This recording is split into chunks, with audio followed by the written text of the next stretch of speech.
I have nothing, nothing, nothing if I don't have you. Hey, what's good, people, man? Platinum bearded dread. Kind of wet outside, man. So I want to do this indoors. So tails in my house. Yeah, man. Question, man. Are you attached to things? Are we attached to things? Are we attached to our mobile phone? Are we attached to our house? Are we attached to money? Are we attached to this world? Are we attached to our children? Oh, I don't mean to be airy, man. So let's get into this. It was a Buddha that said that he encouraged the art of non-attachment. But check it, man. I'm not trying to say that this poses any more for you than it is for me. Because what I know is that when my bike was stolen, man, I was not happy, man. And all of that non-attachment stuff went straight out the window. You know what I mean? But it's something that I really wanted to look into, this whole art of non-attachment. And the idea that, you know, you could have something but not be owned by it, if that makes sense. I always used to reflect back in general, but with my own children, that, you know, when when the children are born and they're months old, and you might have like a shiny object or something that rattles or makes noise, and you know you hold it in front of them and say "kui kui ai," and you watch their eyes light up. You're saying to them, "Wow, what's this? What's this?" And the eyes all light up, and you see them smiling with no teeth, just gums, intrigued and, you know, fixated on this thing that's in front of them. And then you take it away, then they lost interest, like it don't exist no more. And I always found that quite deep, because for me, that's the essence of what non-attachment is. You know, if you just think about it, that really is the essence of what non-attachment is, and it shows that we are inherently born with that. Now, don't get me wrong, right? Ultimately, you know, it's the ego that makes us attached to things, but we do need the ego to a degree because it gives us a sense of who we are. It's like an anchor, if you like. But it's only when that ego becomes inflated that, you know, it's like that sense of who we are or what is mine or I becomes a lot greater than it should be and causes us problems down the line. But there's a story that I like that helps to relate to some of this. There was a Sufi scholar. Sufis are like the mystics of Islam. They look, rather than focus on just the rituals, like prayer, fasting and things like that, they look at the meaning behind the rituals and focus more on that. And you'll find them in all religions. But the most well-known ones are the ones in Islam. And his name was Al-Ghazali. He was born in Persia, which is modern-day Iran, in the early centuries. I forget the exact century. And I'm just giving this very simplistic breakdown of what happened. But anyway, this was a man that had studied vigorously. You know, he'd wrote books, he'd read books, super well learned, you know, in subjects like theology, philosophy, and more. He was well respected. He was well respected everywhere, and he had a brilliant mind. And people sought him for counsel and, you know, and teaching and stuff like that. And one day, he on one of his many travels, he was approached by some robbers, and they robbed him basically, and they went to take his books because he had some books with him. I think some that he had written, but I'm not sure if it was just him, stuff that he'd written or stuff that he'd read. But anyway, they went to take his books, and he pleaded with them, take everything else but leave the books. And they laughed and said, such a man of of such high wisdom and having written so many books, and now you're worried about us taking the very books that you wrote. And he managed to get the books back. But ultimately, he realized that was revelation in itself, because those robbers had highlighted an important fact in him, that it wasn't really what he'd written necessarily, but it was what it highlighted whether or not those words were inscribed in his heart. Because he realized that you can have 1,000,000 books, but if you're attached to those books, where's the essence of those words? It's almost like they've taken that away from you when that should have been in you in the first place. And it humbled him. You know, he began to pay more attention to the words inscribed in his heart than just on a piece of paper. And it really does.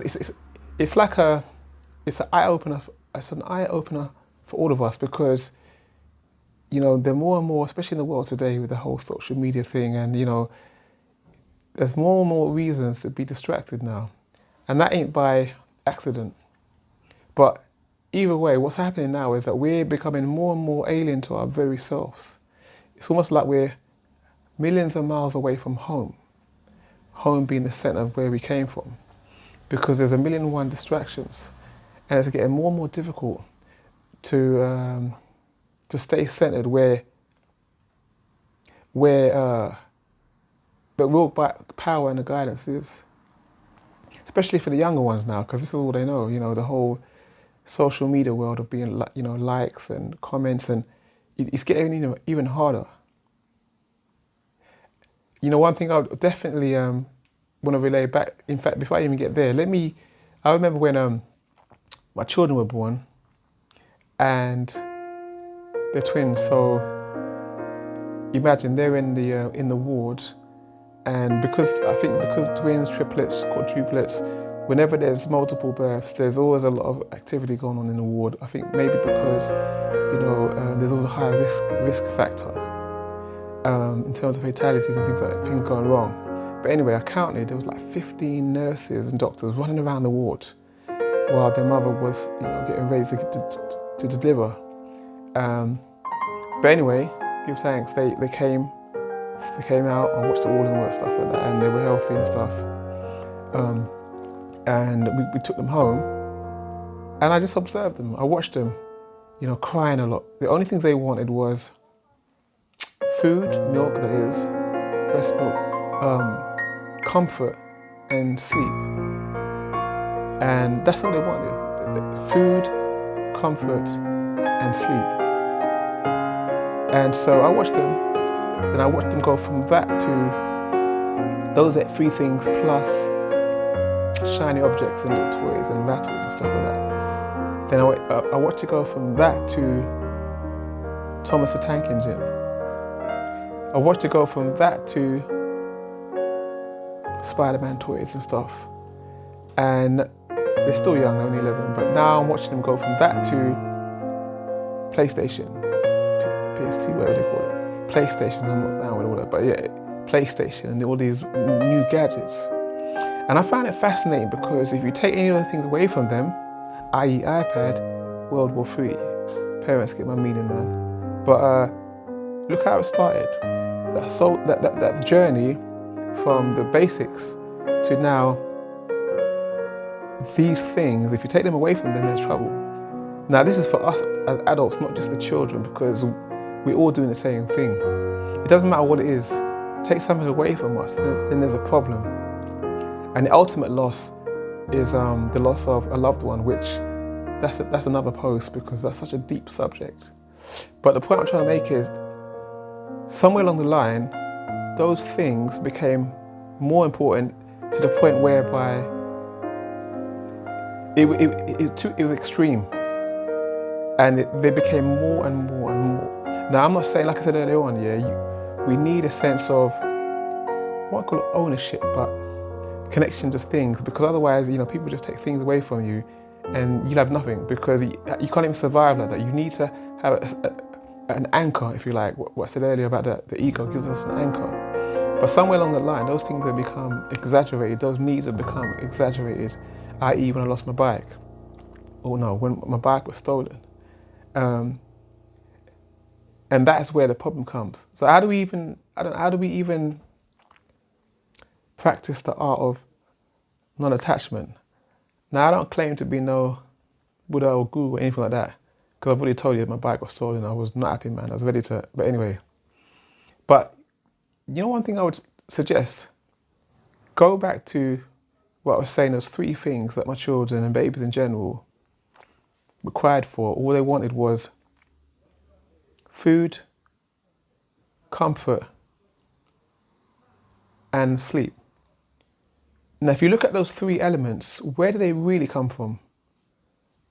Go deeper. I'm not talking about our parents, as blessed and as beautiful as they are. Who really feeds us? Where does the food come from, really? Who gives us comfort when we really need it? Who do we pray to? Who gives us rest when we really need it? What does our body do? All these things come from a place far deeper than any human being.